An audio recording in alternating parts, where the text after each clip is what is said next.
Assalamu alaikum class.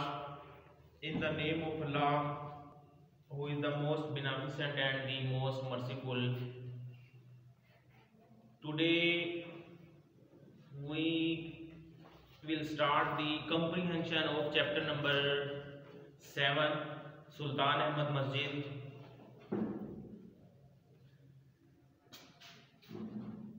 Question number 1 है, why is Sultan Ahmad Masjid also known as Blue Masjid?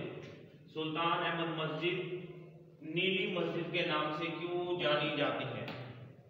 First of all, I will tell you about the how to answer the questions of given chapters or comprehension.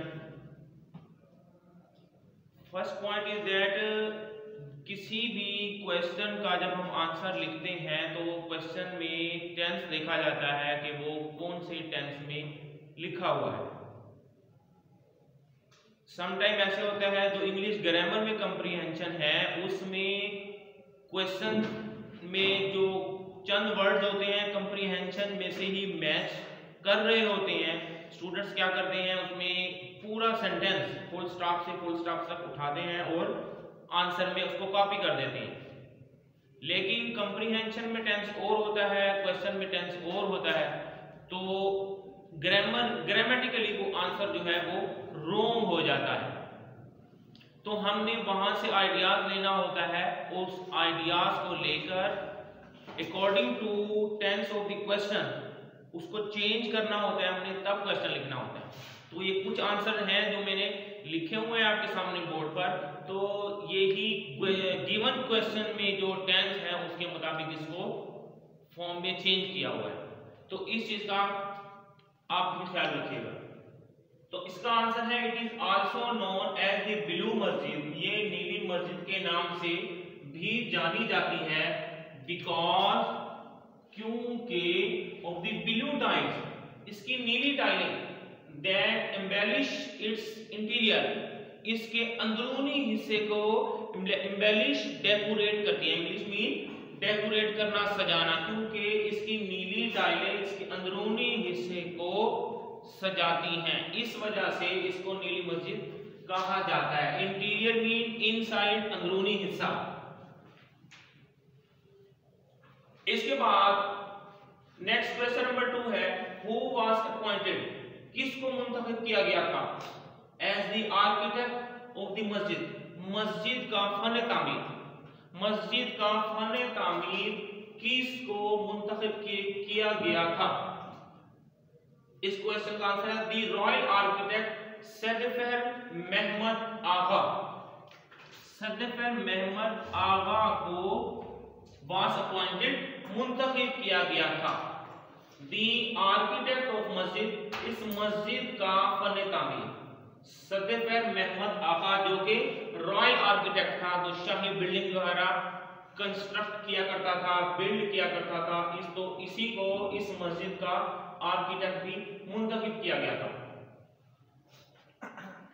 Number 3 question है, what was the purpose, क्या मकसद था of hanging, लटकाने का, आ heavy iron chain, एक लोहे की वजनी जंजीर को, आ हैवी आयरन चेन।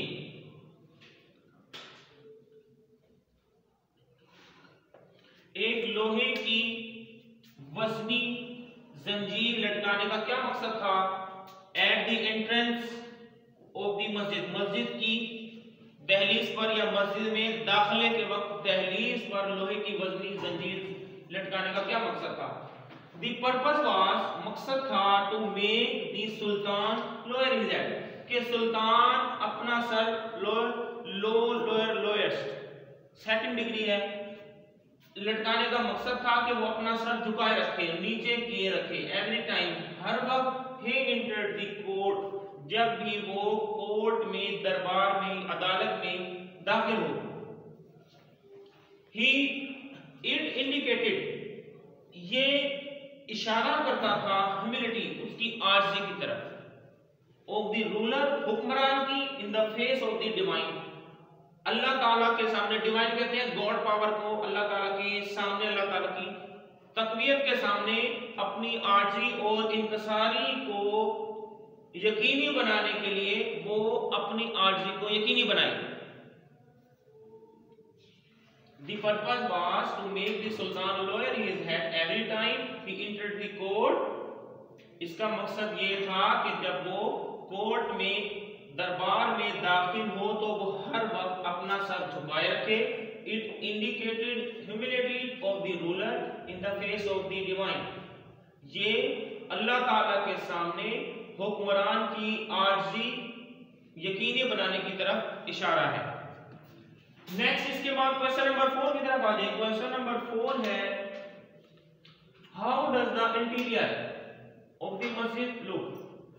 मस्जिद का अंदरूनी हिस्सा कैसा नजर आता है?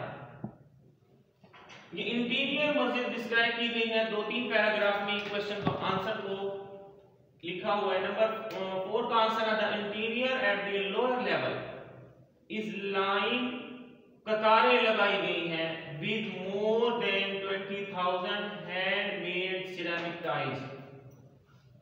मस्जिद के अंदरूनी हिस्से में 20,000 से ज्यादा हैंडमेड हाथों की बनी हुई सिरेमिक टाइल्स, चीनी की ईंटों से, चीनी की टाइलों से 20,000 से ज्यादा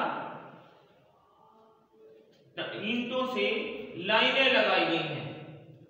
इन more than 50 different tulip design, जिस पर 50 मुख्तलिफ, ट्यूलिप कहते हैं गुले लाला का एक फूल है, गुले लाला के फूलों से जिस पर नमूने बनाए गए हैं। मस्जिद के अंदरूनी हिस्से में 20,000 से ज्यादा हाथ की बनी हुई चीनी ईंटें, जिस पर 50 मुख्तलिफ गुले लाला के नमूने बने हुए हैं, से लाइनें खींची गई हैं, लाइनें लगाई गई हैं। एट गैलरी, गैलरी की सतह पर, राहदारी की सतह पर देयर आर डिजाइन्स, नमूने हैं ऑफ फ्लावर्स, फ्रूट एंड सिप्रसेस, फूलों, फलों और सिप्रस, ये भी एक फूल है सरों का, सरों के फूलों से नमूने बने हुए हैं।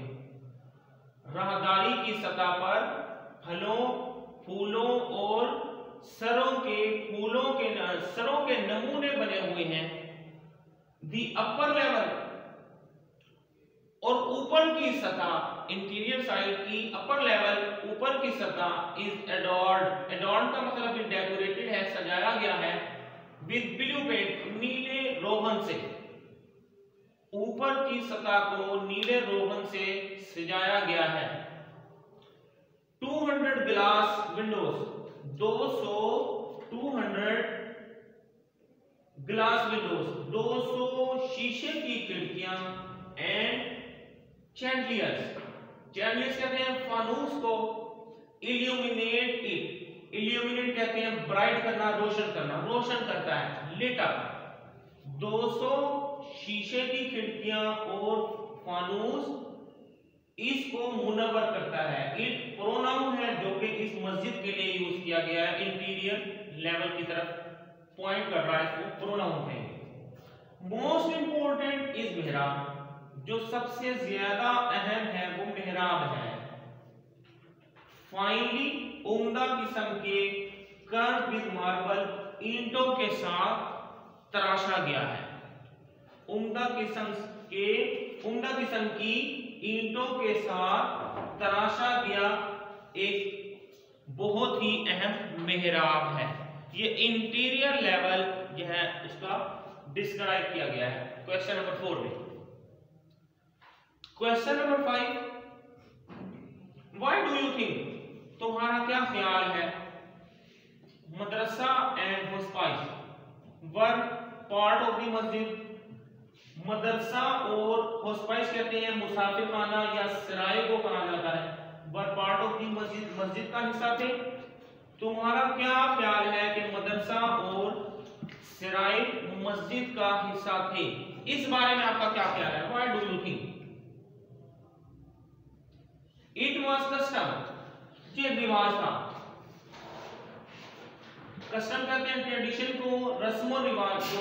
ये एक रिवाज था एट दैट टाइम, उन वक्तों में ये एक रिवाज था टू बिल्ड मस्जिद, कि मस्जिद तामीर की जाए, विच कंप्राइज, जो कि मुश्तमिल हो, आ टॉम्ब ऑफ द फाउंडर, उसके बानी के एक मकबरे पर। टॉम्ब कहते हैं मकबरे को, और फाउंडर कहते हैं उसका क्रिएटर, उसका बानी, मस्जिद का क्रिएट करने वाला बानी।